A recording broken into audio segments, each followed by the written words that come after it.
go. Farm Companion. That's not a twist. Farm Companion. That's what it is now. Farm Companion. We decided we were talking about it. Does it have to be 3 every time? Farm Companion. It might need to be. We were talking about it with the I bought a farm, and it basically was like just infrequent for us to be able to set up a whole secondary podcast that kind of was different than the main podcast. And so obviously with your all support and success of Hunt Companion, we decided, well, why don't we just do Farm Companions every week in the off season? Yeah, it makes a lot of sense. I think just during our quote unquote off season, we're going to do Rock the Farm Companions. Yep, through basically every Sunday through probably July into August sometime. And when season rolls around, we'll start the Hunt Companion. Hunt Companions. So you will have a companion every Sunday. All the way through. All the way through. At this Endless point. companionship at this point. Endless companionship. Don't swipe left. Mm-hmm. Or do you swipe left? I don't know. I think left is no, you want to swipe right on this You one. want to swipe right. Yeah. Okay. Kids today. Mm-hmm. So anyways, it's this will be episode 1 of the Farm Companion. Jared and I are filming this on Essentially, like you said, continuation of I bought a farm. Yeah, that was the whole thing. The I bought a farm stuff. It was really cool to have some guests, and I'm not throwing it out of the question that we wouldn't bring people on for some of these short ones, but in the off season, at least, we've got a lot of things going on our personal farms that won't really fit in with the discussions that we're having on the HUNTR Podcast side of things. Or we try to jam it in the beginning, and then we delay our guests too long. So we're just like, yeah, let's just make sure we have it every week, and we can kind of cover that and have that conversation about stuff that we really enjoy in the off season from a management and manipulation side. And that's we always default there anyways. Like your and I's brains are always on the farm projects this time of year. And like you said, we try to we'll kick off a podcast and we got our 5 or 10 minutes to BS and catch up real quick. And but like you said, it's like it almost deserves its own little thing here, and not to inhibit our guests when that's happening. So So Farm Companion. Farm Companion. Episode 1. If you're listening to this, it will be March 2nd. Yeah. Perfect timing. I guess I would say, burns are top of mind at the moment, right? Some prescribed fires, and probably also in tandem with that, some chainsaw work and some frost eating. Would you say those are the three things? That's the March recipe. With shed hunting, spritzed in there. Yeah, I don't find Yeah. Yeah. But yes, I mean, because we're, besides frost eating, I mean, we're not spraying for food plots or anything. I would say towards the end of the month, we would be potentially spraying some fescue fields. While we're on the big topic stuff, before we dig too far into it, I would say and add or deduct from this list here if you want, but like I said, burning, frost eating, timber work. Also on the docket right now is access stuff. You know what I mean? So if that's door knocking campaigns, that's letters, that's acquisition. You know what I mean? We're talking about buying or selling farms this time of year. Yep. Neighboring pieces or whatever it is. I think that's probably the culmination of the thought process. Also looking ahead, if you want to throw in, call it tags or just out of state where stuff. Where are we going to draw? Do we need to scout? Do we just need to get access? The prep for that, frankly, hopefully has been already, a seed's been planted somewhere, or there's something that can be rekindled. But by now you want to be probably checking in on that and be like, hey, is this actually something that could happen this year? Yeah. The plan starts to we've come got, together. If this is March, we've got North Dakota putting in here really soon. April is Kansas putting in. So yeah, I mean, we've, a lot of anticipation on those two. I would assume Kansas is not a guarantee, but likely, very strong likely. odds. Yeah. North Dakota, I don't know, man. We drew 3 years in a row with 0 points, and we haven't drawn since because of the license decrease. And I don't know what their plans are this year. Well, that's what you got me for. Plan B is South Dakota or Canada. Oh, Canada.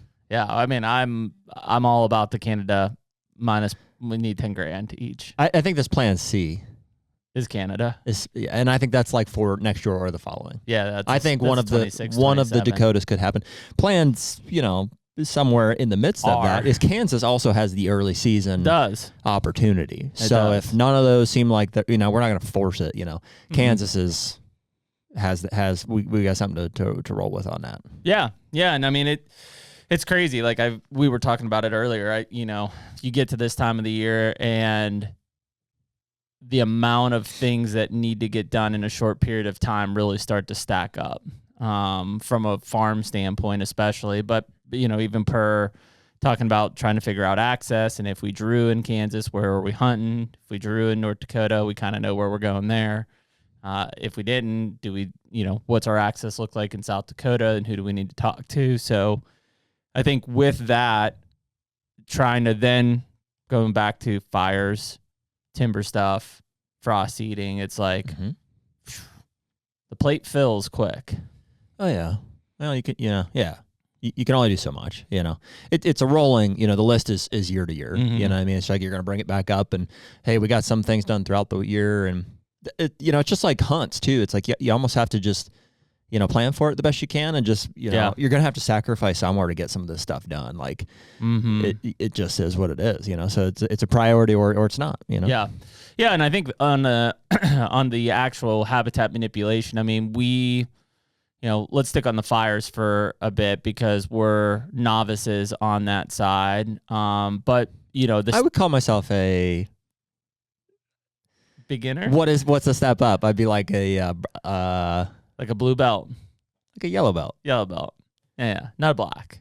No. Well, definitely not a black.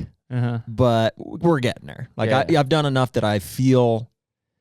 You have to be careful with like the adjectives around like burning practices because it's with the utmost respect. Like they can get away from you. I'm not saying by any means like I'm an accomplished fireman or whatever, but I have burned several dozen acres at this point. In however many different break areas that consisted of. I'm at 15 or 20 of them at this point probably. Yeah. So my level of confidence is to a place where I feel comfortable, about helping. You've done field burns, and field burns are probably way more extensive than timber burns from a standpoint of can it get away from you, intensity of the fire. Well, it's a good point. So I have not done timber burns, but my impression is that, grasses are much more flammable. Yeah. So we're kind of looking at that now. Whether we're talking about Ohio or Kentucky, both have pretty strict burn policies in place right now. To where is Ohio the same way? Like you have to have a burn certification or a burn boss to burn outside the hours, or you just purely cannot burn outside the hours? I don't know. So like in Kentucky, if you have a burn boss certification, then you're allowed to basically conduct a burn outside of the legal hours, which right now is after 6 p.m. Basically until mid-April, and then you can kind of burn whatever you want at that point. So Kentucky, Ohio, it's all the way through to June or something. Really? Yeah. Wow, that's crazy. Yep. Starts March 1st, and I think it goes through like June. So basically, it's like June or July before you would be able to just burn during the day. Wow. But at a certain point, you're getting more and more light evening hours. And I guess the reason for that, it's justified. It seems like it's, winds pick up during the day, and wind is the most.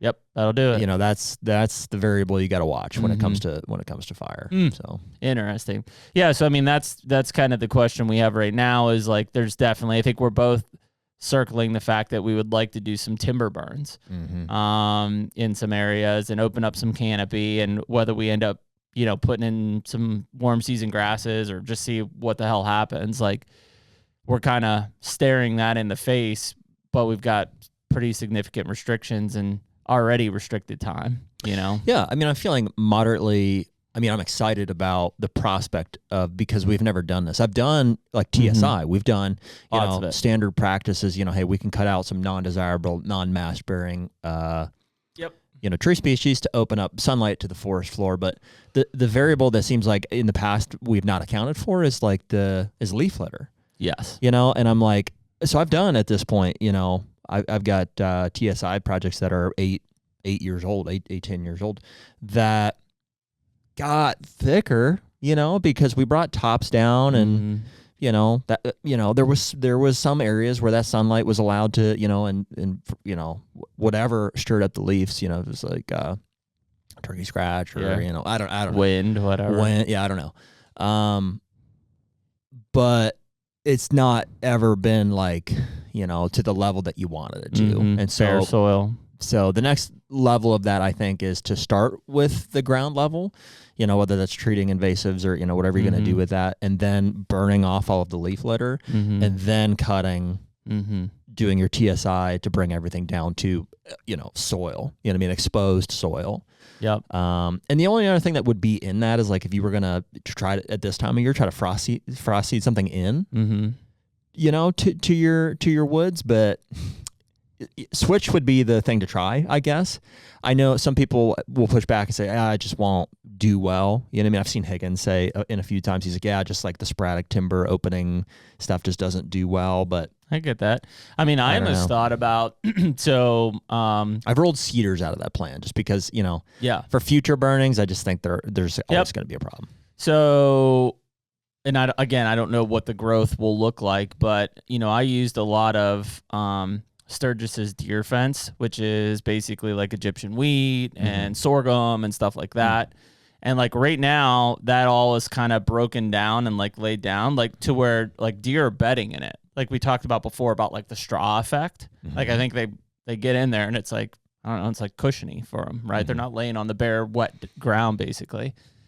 And that stuff grows like insane. I mean, 15 feet tall in an annual cycle. I wondered if you just like, not like thick, but like you sporadically just, broadcasted that in there. Like even if it got 6 or 7 feet tall, because like I'm saying in those sections, it's getting 15 feet tall. I mean, that would be, and it would only be like an annual thing, but even like the next year, that's the problem is you got 1 year at it. Yeah. Basically. But even the next year when it's broken down, like it still has some. Will it?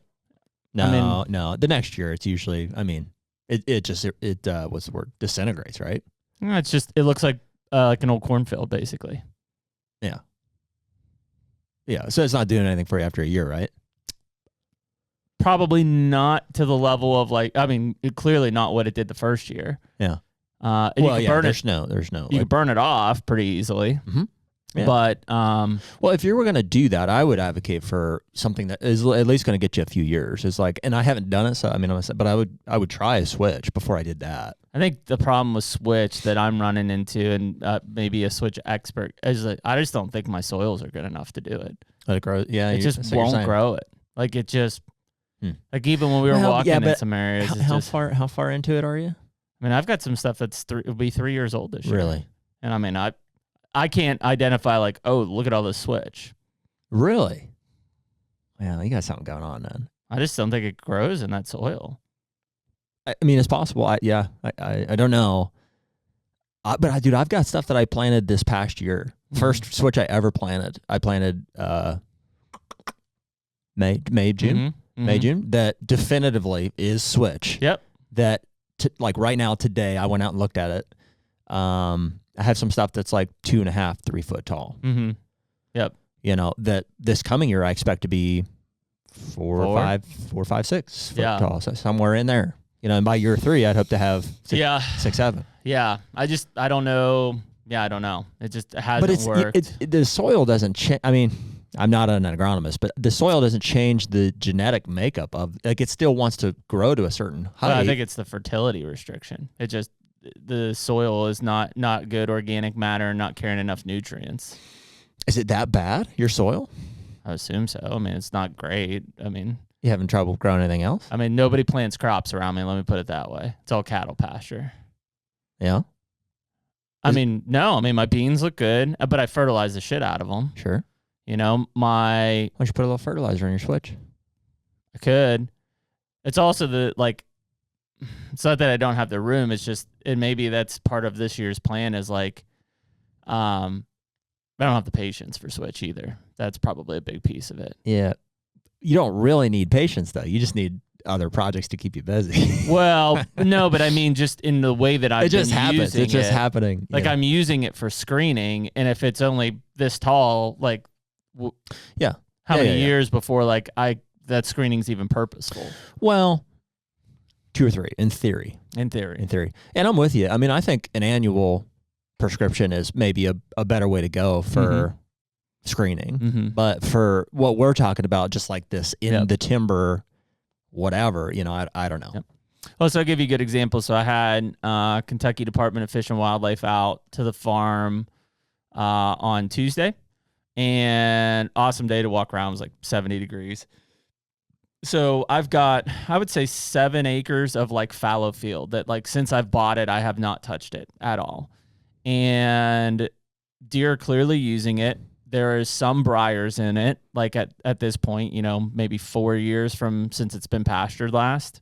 There is some fescue in it, of which we're going to spray with Gly here in the next 3 weeks or so when nothing else is growing in there, and nuke that out of it.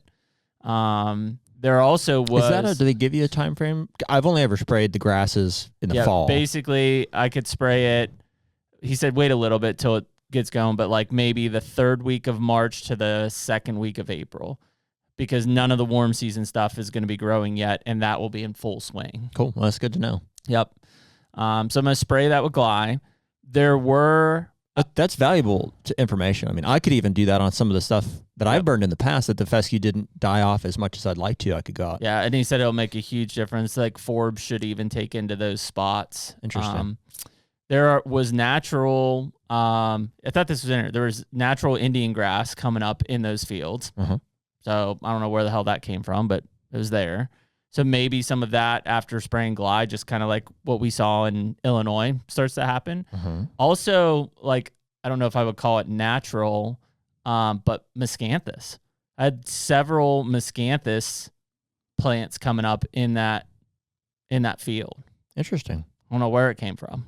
I assume birds shit it out. Like, I don't know.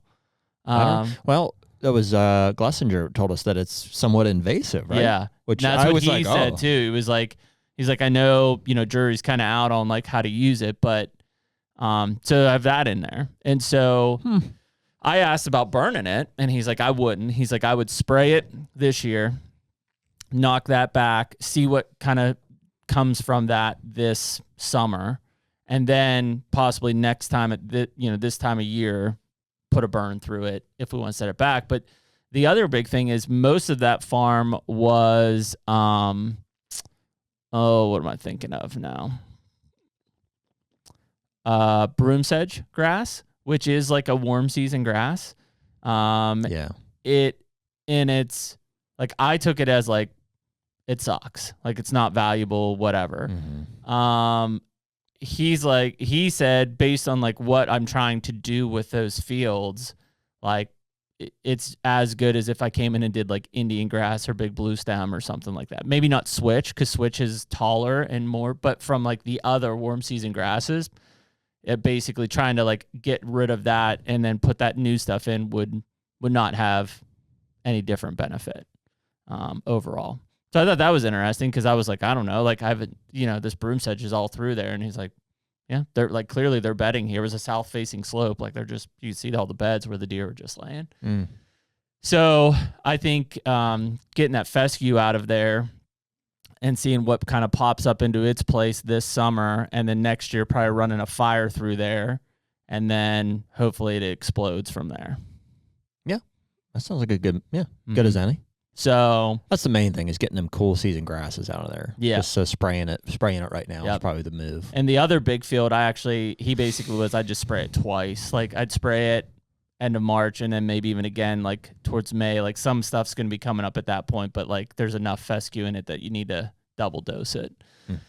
So so we'll see what happens. I mean, I'll tell you what I am going to do to that area. You were talking about putting switch into burns and stuff. If I end up burning off that timber section that I had told you about, and the remainder of that is essentially the clear cut out there, and that's decent size. I mean, it's 5, 6, 10 acres, something like that. I don't know. That's pretty big.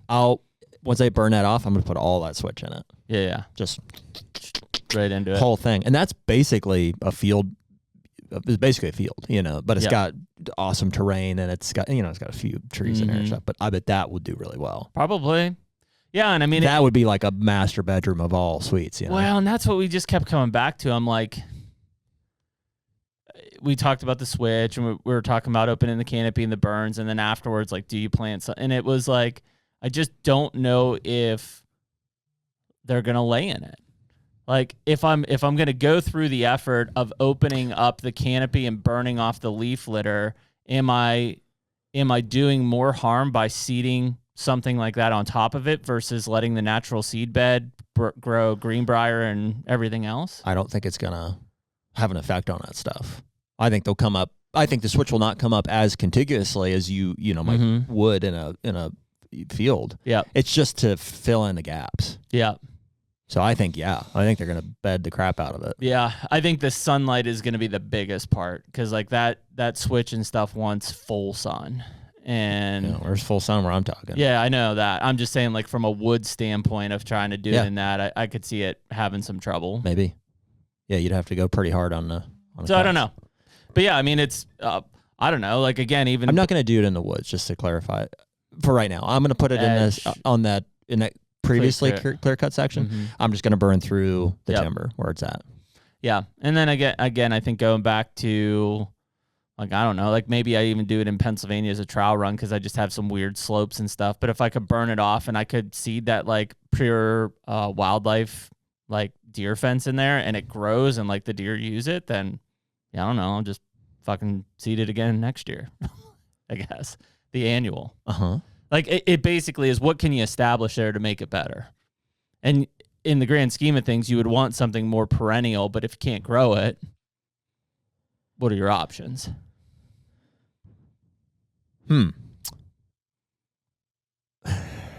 Yeah, I don't think you want to plant that every year, though. I think I would do anything to avoid that. I'd go more like cedar route or something, if that's going to be the case, Yeah, I like that stuff for access and for screening. Just mainly because it only grows 1 year. You're like, well, if that wasn't the right, maybe we can move it or whatever. But yeah, you don't want to be out there every year being like, oh, it's miscanth, or it's deer fence time. I gotta go put all that out. I think that stuff is a suck on the soil too. You know what I mean? To grow that tall, it's got to take. You'd think so. It's got to take some significant nutrients out of it. So I'd rather have something that's just more mellow and more self-sustaining. Yeah, I don't know. It's the things that keep me up at night. I know.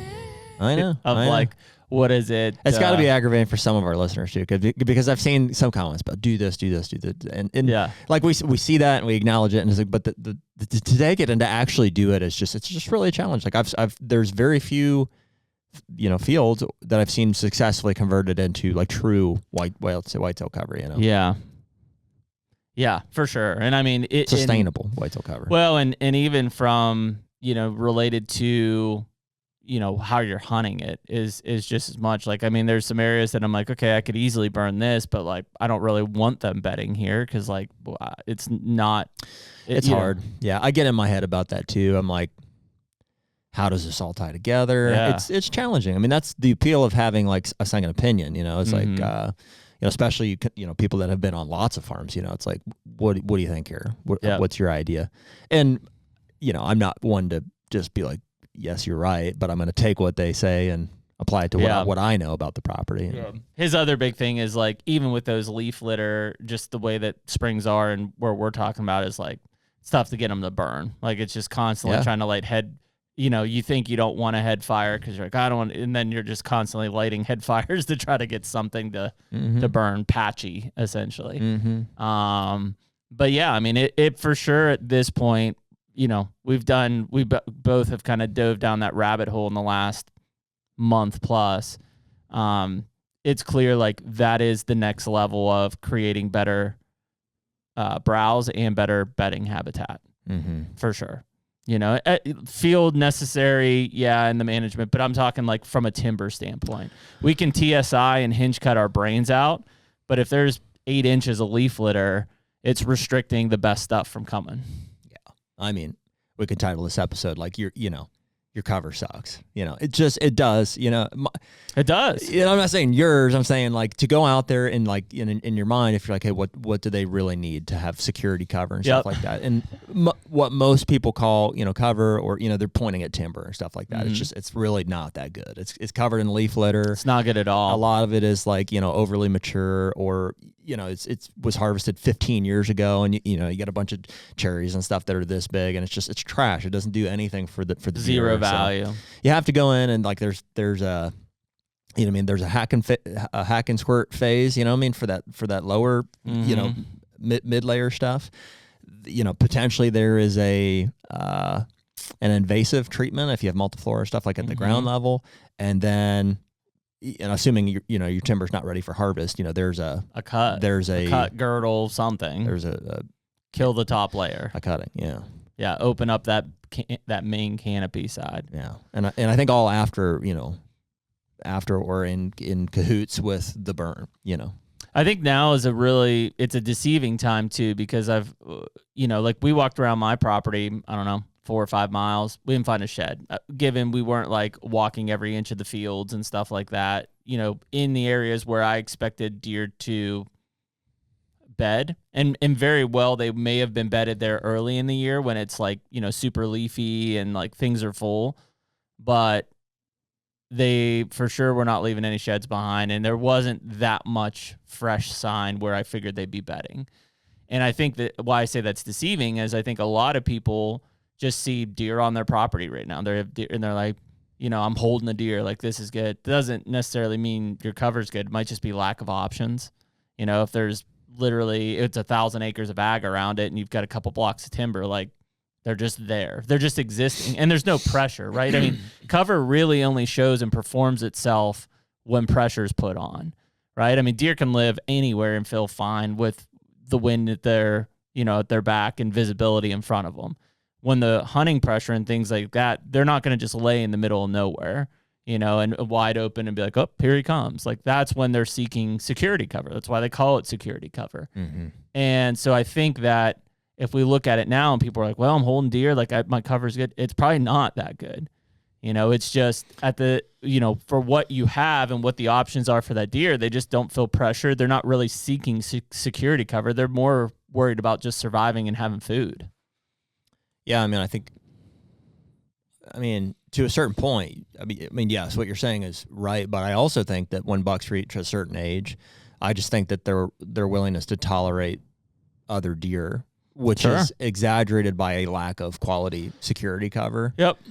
I think they'll leave. I think we've experienced that on our farms where they'll leave at 4 years old, 5 years old. Yep. Because in my opinion, I can't prove it, I guess, but I think they just basically run out of enough, security cover to where it's like there's too many deer there. There's just like, they just don't want to be around they them. can see too far. Like, they're just never really alone. And there's places where they can go and find that. So they leave and they find it. Yeah, no, I agree. And I think that's where a little weird this year. And again, I'm not feeding. My cameras really aren't running out at that. And I'm talking about Kentucky in particular, but like I had most of the deer that I hoped that would make it through into January. I had pictures of them. I haven't seen those deer, nor did I find any sheds of those deer, in the last couple of weeks just being out there. So I'm sure they're alive, but to your point, I'm assuming they've relocated somewhere. I do think that they come back to my bean fields because I am slowly seeing those bean fields deteriorate from the number of pods on them now. Mm-hmm. But I do not think that they're necessarily betting on me, which is worrisome, right? Because the further these deer have to travel, the more vulnerable they're going to be from everything, from hunting especially. So like, nobody really wants their deer to be coming from 2 miles away across 4 neighbors' properties to feed on your property. I mean, that's sure, they're likely not going to survive. Mm-hmm. So yeah, it's just trying to figure out how do you create better security cover. And I think that you can get overwhelmed really fast. I know I do, just looking at the like scale of a property and like, holy shit, like what am I going to do here? But I think that if you start to pick, half acre to an acre blocks and start working diligently on those blocks, an acre block is a very solid size piece of cover that could be very valuable to a big buck.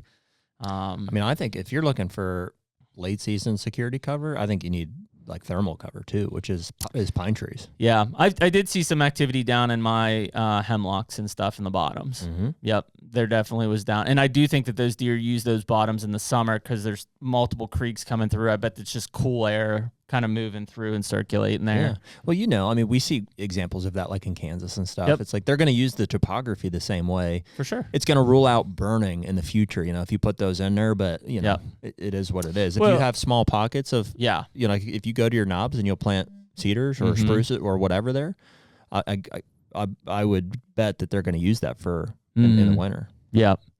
Yeah. Unfortunately, those things don't grow well in the mountains. It's just rock.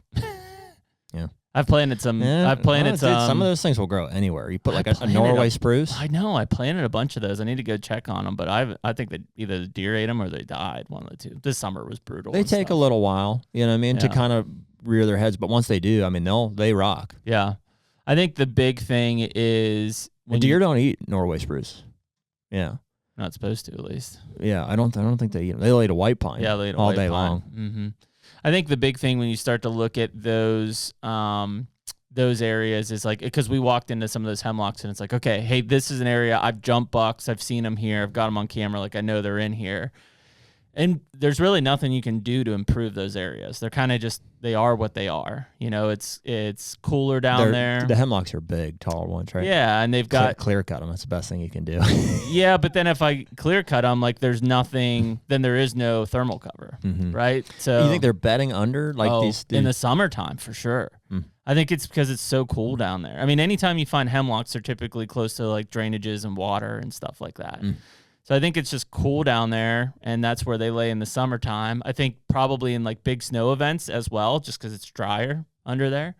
But yeah, and so you can't do anything. You have to understand like you're going to have those areas that those are going to work well at certain times of the year, and then you're creating, south-facing slopes, and you're cutting and you're burning on it, or you're going over here and you're planting cedars or whatever it is. And you're just trying to diversify the area. And I mean, the deer are going to, at least in my area, right? This might be different for your farm country stuff, but like I couldn't imagine the number of beds that like some of these bucks have. Like they've got to have 30 different beds that they're just like, they could lay in. Sure. It's like, oh, he's going to come back to this 100-acre chunk. No, he went this way to this 100-acre chunk. Like it's just room to move and to go. And no, it is that way for sure. So yeah, you've got to kind of diversify yourself out and, just play the wind on those strategies from a hunting standpoint and hope that, they're doing what they're doing. I mean, I shed hunted every south-facing slope on my two walks. I'm like, it was a tough winter. It was cold. Like they weren't there. Like interesting. Sure, they were somewhere, but they weren't on those ones. So yeah, it's weird to kind of try to put all of that together and then walk them on a sunny day or on a cloudy day. It's sunny. Yeah. Well, I'll tell you this. I walked one half of our property on a cloudy day and I found like a dozen sheds in a couple hours, and then I walked the other half of it, I'm still in proximity to that food source the next day, and I didn't find any. Yeah, it's very possible. And the difference was, it's not a mystery. Like, when it's overcast like that, and, they pop. They really pop. And when it's sunny like that, they're really hard to see. Yeah. Yeah, very possible to walk by them, and it was what it was from a timing standpoint. So, yeah, I don't know. But that's all just kind of a trial and error, I guess. Start thinking about it, trying to put some stuff together, and that's see what happens. Just try. Just get your hands dirty and start. The fire thing is it takes prep. It requires a handful of you want to have some guys. Don't pull a Winky and go out and burn your whole farm single handedly. No. You want to have preparation for that one, but everything else is just pick a project and just freaking do it. Like we're planting some pine trees this year. It's they're not in the spots that I would have necessarily picked. Dad was like, oh, this spot here, and fine. Yeah. And, we've got just things. Dibble barring them in. Oh no, we're planting like 5,000 trees. We're gonna use the planter. Use a planter. Yeah, I'll dibble bar some in, so I want to pull. If I can steal a few hundred or 1,000 of those to put into some other parts of the farm, like just little knobs and stuff. Yep. And like you said, just, pockets here and there. And it kind of comes together. I don't think you can have a perfect vision. No, you can't. You can try. You can be like, here's, on a big picture. But when you get out there, it's just, hey, just chip away at it. Doing it, not according to the perfect plan is probably better than not doing it at all. I think that's the and just how it is for both of us is that it's a huge disadvantage not having it out the back door. Oh, sure. I mean, the amount of things that could get done throughout the course of a week that we plan for 2 weeks to have 2 days to do is like. My mom was asking me the other day. She's like, because I was telling her, I was like, we should do this. We should do this. And I'm not implying anything, but I'm like, that's not, you don't do anything. You guys are retired. Like, do this. And she's like, well, what would you do? What would you? And I'm like, I would never stop. Yeah. I was like, I would never end. Stop. It would never stop. That's all it would ever do. It would just consistently be happening. Mm-hmm. It would be like, holy cow, that project actually seems done. I can move to the next one finally. Mm-hmm. They just never get close at this point. Mm. Yeah. Well, the good news is, like, other than eating out of beans this year was the one thing that I was like, man, that was strange. Didn't go according to plan. So strange that happened so early. Yeah, I agree. So I'm gonna beef that up, whatever that looks like. I told you earlier, I bought all my beans the other day. Yep. So that order's in. I ordered 20 bags. Yeah. 20 bags of soybean seeds. Iffy on the corn this year. I mean, I like that from an edge, from a design standpoint, and from an attractability. But if I can't get it to grow, if I don't have the planter lined up for that, then I'm gonna just end up putting it in beans too. Yep, agree. I'm gonna do some more switch this year. Potentially in that burn area. If I can pull that off, that'll be like a mid to late March. You should come be a part of that. Yeah. Whether that's before or after. You think he's convinced on it now? I mean, he's getting it. I just show up and I just light a fire. I'm like, oh no. It's tense. I mean, like I walk the line of pushing him too far, but he's like, he's just emotional about it. He's like, and I get it. I'm like, but. It's hard for people to understand, like, you and I, it's like nothing to be like, well, here, let's go out and just clear cut this area and then put this fire in. Yeah. But to somebody who's not of the same mind, where like deer habitat is everything, they're like, well, what do you mean? These are beautiful trees or this or that. And I'm like, what are you talking about? Yeah. Well, I mean, that was the discussion I had with the Kentucky biologist, because we were in this area and it's like, I don't know, 20, 25 like giant maple trees, soft maple trees. Yeah, cut them all down. Yeah, and I was like, I'm just gonna kill them all. And he's like, well, I mean, like you could like try to sell these. And I was like, okay. It's like, otherwise, I'm just gonna cut them all down. But yeah, it's I think it is one of those things. And the more that you're around the property and you're seeing what deer are doing and you're seeing what deer are using, the more comfortable you get to what we were just talking about of like, yeah, like clearly I walk in here and I'm like, cut all of this. I need a burn here. And like, this will be just nasty, and feel like completely comfortable with like when that mess is all happening, that I'm like, this is going to be great. Yeah. It's a progression. I mean, there's nothing better than like seeing something like that work, the way that you thought it would work, or, even if it didn't, if you learn from that and then apply it moving forward. But like, there's so much information out there. I mean, you and I are just spewing like our ideas, but we've talked to a lot of people who have a lot more experience than we do. And that's where, we pull our ideas from and stuff. But eventually you just have to go out and try to apply it to your own place there. Yeah. And try something. I mean, it's easy to not give credit to the things that were successful, but like this past year, I mean, water holes were a huge deal.